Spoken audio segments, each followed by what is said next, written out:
Welcome to another edition of Connections, a regular podcast where we attempt to connect with members of our community within the scientific disciplines of agronomy, crop science, and soil science. My name is Jim Cudahy, and I am CEO of the American Society of Agronomy, the Crop Science Society of America, and the Soil Science Society of America. And I want to thank everyone for joining us today. Last month, the 23rd edition of the World Congress of Soil Science took place in Nanjing, China.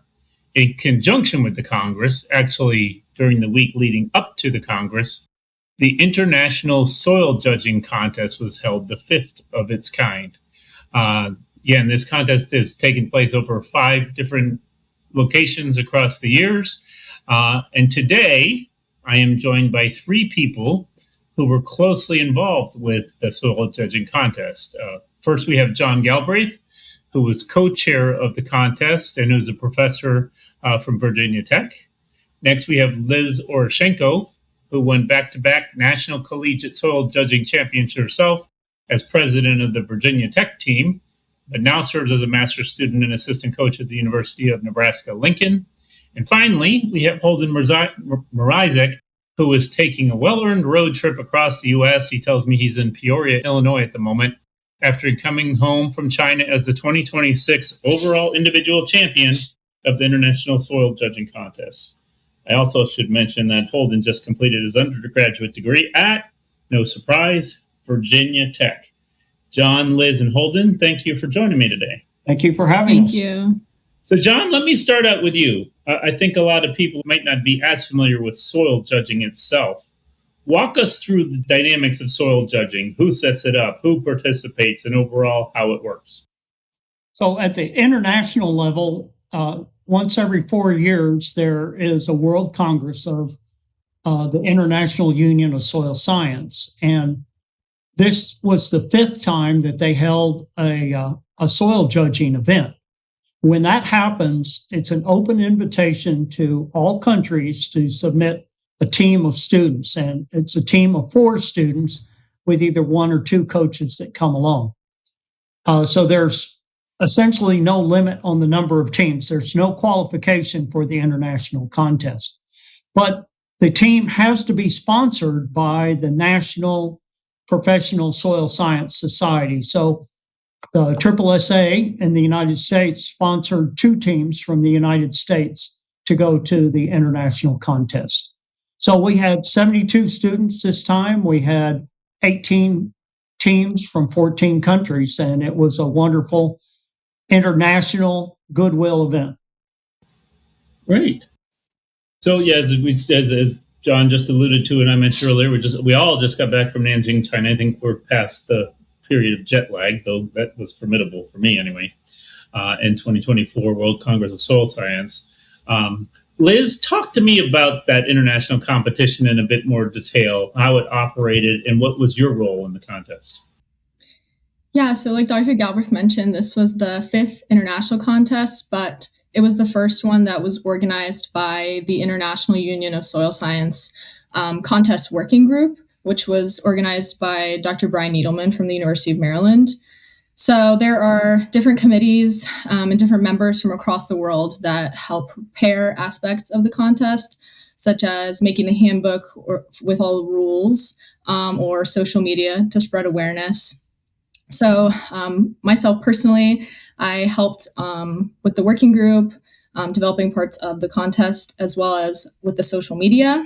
And then myself, Dr. Galbraith, and then 2 other members, we went early before the contest to Nanjing to help prepare the soil pits for the contest by creating answer keys with the full morphology descriptions, landscapes, soil classification, interpretation.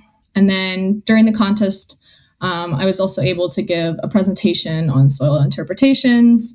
I created and explained kind of an activity for students to do. And then when we were outside in the field, got to help explain some of the different soil features in the pits. I might add that for the students that came to the contest, they had 2 half days of lectures inside, and then they saw 8 different practice soil pits during the week, and that prepared them for the contest And during the contest itself, they did 2 pits as individuals and 2 pits as groups. And so, and let me again go back to that a little bit. So the for the uninitiated, the practice soil pits differ from the competition pits. And I likewise understand that the competition pits are held in strict secrecy. Talk a little bit about that, if you would, John. Well, the goal is education. And so what we did was we selected 4 pits that we thought were a good test of the knowledge of the students based on what they learned that week in the practice. So in other words, it's just like you set up a lecture in a classroom. You offer lecture material and then you give a test over the same material. So we did the same principle. We had contest pits and then we had practice pits that taught the principles that were going to be used in the contest pits so that the students were not surprised by anything on the contest day and so that they were well prepared and educated. Great. All right, now let me turn to our champion, Holden. Holden, you were crowned this year's champion. Give me a rundown of the overall experience. For starters, what led you to be invited to China in the first place for this? So the invitation came from being a top placing individual at our U.S. national contest. So I placed 4th at the national contest, and that gave me the invitation for the international. So that's how I ended up there. Okay, and you get to China. Walk me through your week that culminated in you being crowned as champion.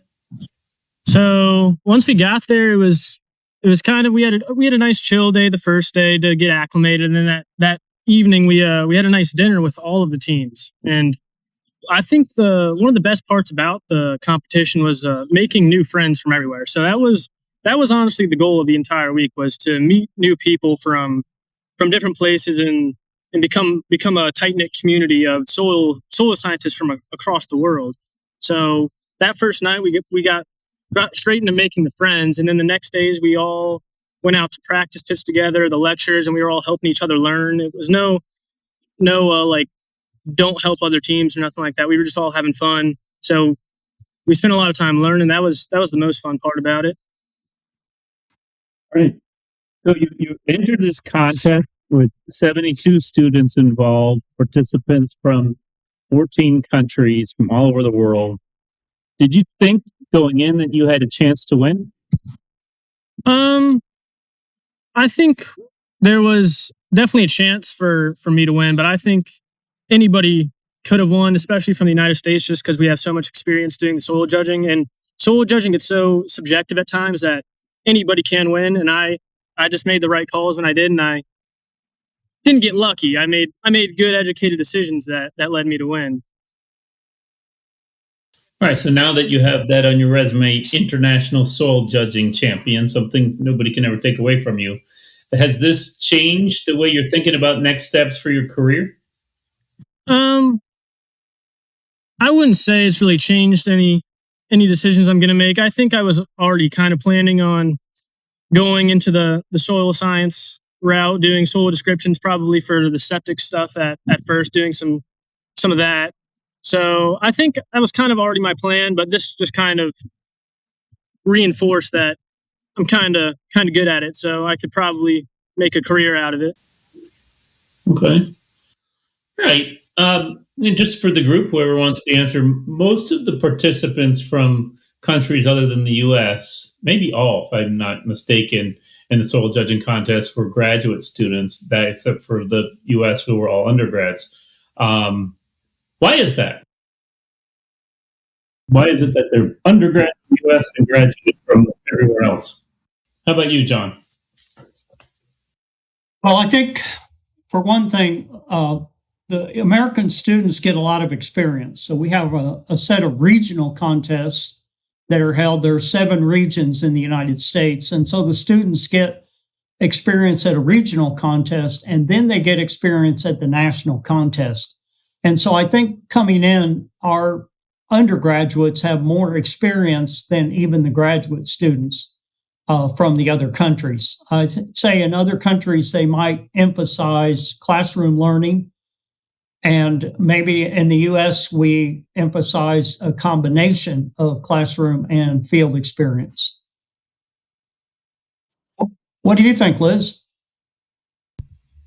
Yeah, I think it is related to kind of just, well, like in the past, soil judging was started at the collegiate level in the 20s, 30s, and it was started out just individual universities. So it's hard to know if it was only undergrads or grad students, but I think now, because the contests currently are geared towards undergraduate students in the US, they get to start early and get a lot of experience. And then if graduate students want to be involved, they still can be as coaches. And I think it shows that in the US, there's such a good foundation for soil judging because many grad students and professors want to keep doing it, which leads, of course, to the success that the US has had on the international scale as well.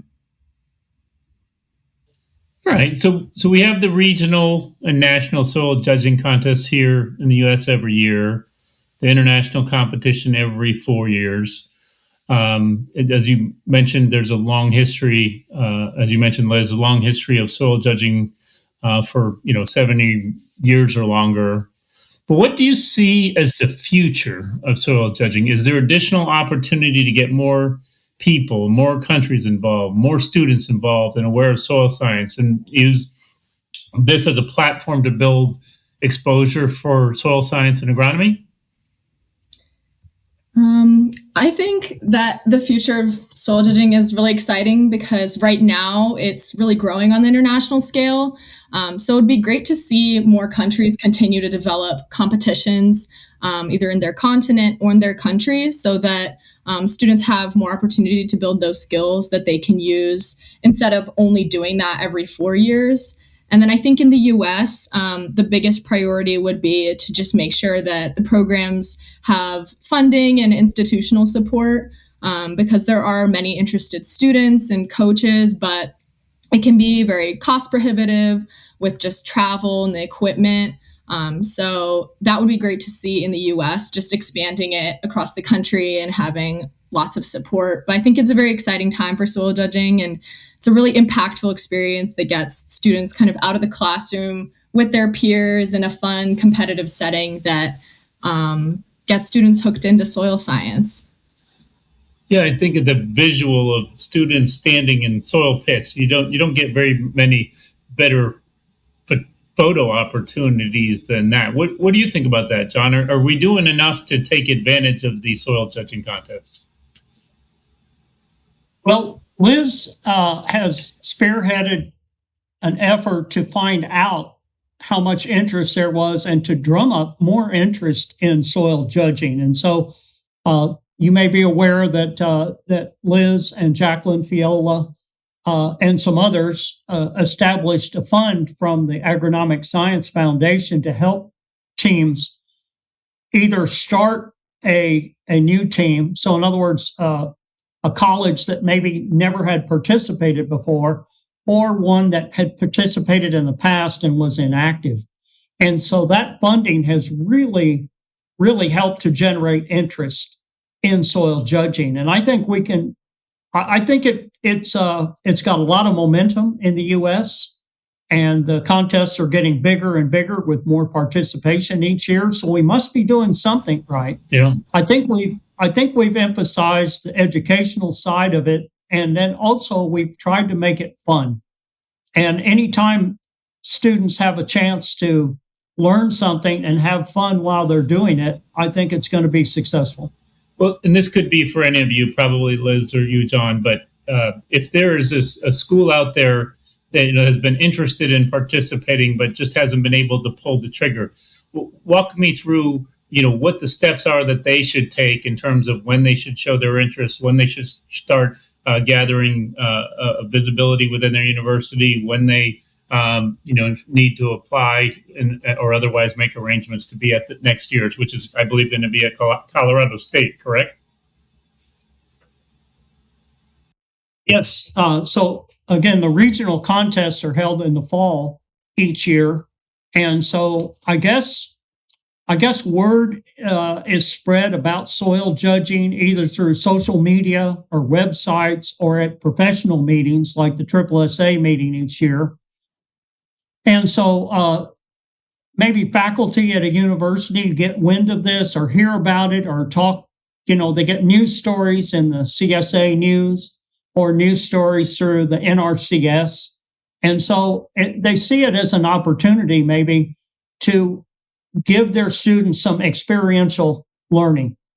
And so I think that has the appeal. Also, they meet students and the students just rave about how much they've enjoyed it. Now, Liz can tell you more about how they would go about if they find out about soil judging. The regional contest dates are posted. Then they have to raise money. So, Liz, can you tell them how they would go about getting started on something like that? Yeah. So I think if you have interested students, which can also be a challenge as a new coach, like convincing people to spend extra time outside of their classes, maybe. But once you have some interested students, I think the fundraising can be pretty difficult and time consuming in some ways. There's lots of different ways to go about it. So you can make different merchandise, sometimes kind of leaning into like soil jokes.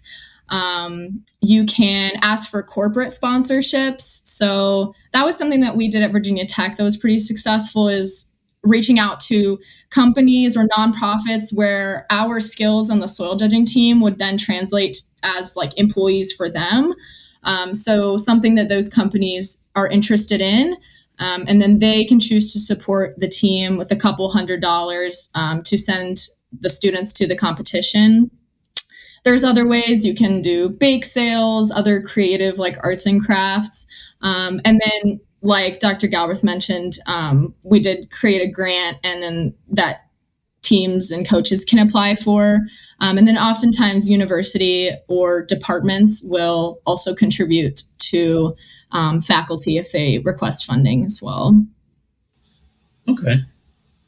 Let me ask, so you have your idea of what soil judging is, but I assume until you actually go and do it and are part of the contest, things might be very different once you get in that soil pit and once you're part of the process. So for the uninitiated, what's less than intuitive about soil judging? And I'll put another way, what ends up being different about soil judging for participants than what they might think about going in? And let me start with you on that one, Holden, since you're our crown champion here.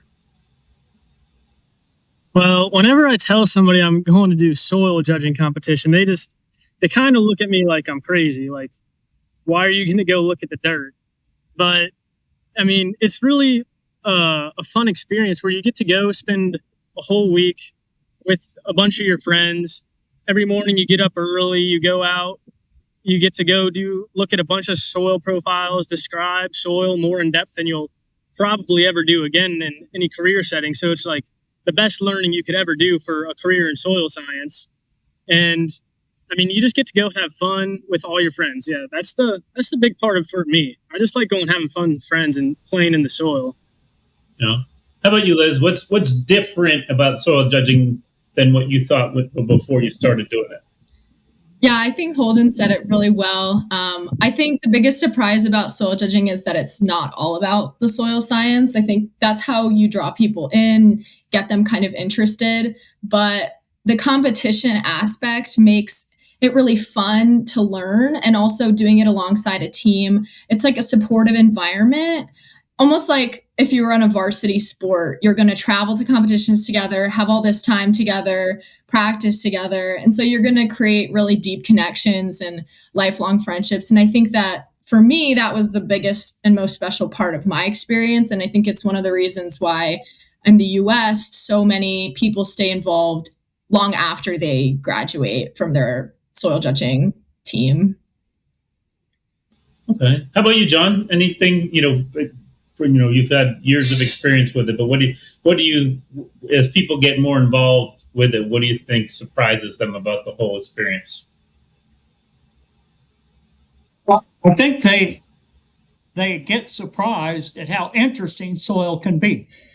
I know it may not sound very exciting, because most people only see soil from the surface. In other words, they're looking down at the soil and all they see is a brown color. They don't realize that underneath the surface, there's multiple different soil horizons. There's multiple colors. There's lots of life in the soil. There's plant roots. There are little earthworms. There are creatures that crawl around and live in the soil. And then there's lots of colors that come about when the soil gets wet or dry. And so really, every single time you get a chance to look into that unknown hidden world, I think people find out just how interesting nature can be and how complex it can be as well. I think the thing that they enjoy, they find out, is that they realize after they do soil judging how connected soil is to everything else in nature, connected to the hydrology, the geology, and then the plant life above. So it's all connected and it kind of comes together right where the soil is. So I think that's what they find interesting. So from what I see, this whole thing seems like a whole lot of work. Why is it worth it? I'll start with you on that one, Liz.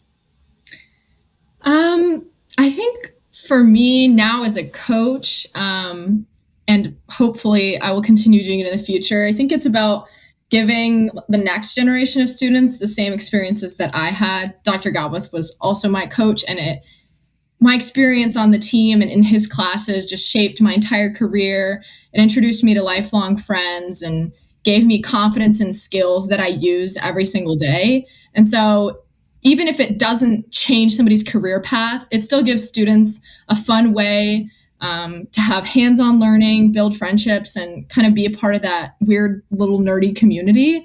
So I think for me, that's what makes it worth it. It is a lot of work, but it's really fun and it's really rewarding to see students grow as they continue to do it. Let me go to you on that same question, John. I'll put it in a little bit of a different way. I mean, this is over. You've made a career out of soil science, and it sounds like you've been involved with soil judging most of the time. Why is this worth it to you to be so closely involved? Well, it's worth it to me because of the people that I get to meet. And mainly it's the students that I get to meet and get to know very, very well. And I get to become, I guess, colleagues. I get to watch them go from brand new students. And when they graduate 4 years later, I've gotten to see them become more mature, more successful, more confident, and happy grown-ups and individuals. So it's the relationships with the students that I enjoy more than anything. And I think that's that for the students. You asked, why is it worth it? It's because it's a can't lose situation. You're going to make friends. You're going to be surrounded by people that have similar things in common to you. You're going to have fun. You're going to learn something. And whether you win the contest or finish last, you still get to keep all of those things for the rest of your career. Okay, I'll let you have the last word here, Holden. I know that in Glasgow and now again in Nanjing, China, that Virginia Tech seemed to have a very tight connection both to the leaderboard on the soil judging, and likewise has a lot of the coaches involved. Why is Virginia Tech so dominant in soil science? Well, I think it's mostly because of Dr. G. He is the king of the soil. He teaches us everything we need to know, but also it's a willingness to learn from us. We are all out there. We spend 2 days a week. Every weekend we go out and spend a couple hours in a pit, and it's just we put in a lot of time and we want to learn. So I think that's mostly why we end up doing pretty good at competitions, is because we all want to be there. We're trying to learn, but we're also wanting to have fun, which makes the competition better as well. So you didn't find a way to weave hokey pokey into that? No, I'm not sure how to bring the hokey pokey into talks about soil. Yeah. Okay. All right. Well, that will conclude this edition of Connections. I want to thank everyone who has tuned in to listen to my conversation with John Galbraith, Liz Eroshenko, and Holden Mrizek about soil judging. And of course, I'd like to thank each of you, John, Liz, and Holden, for joining me and spending part of your afternoon with me.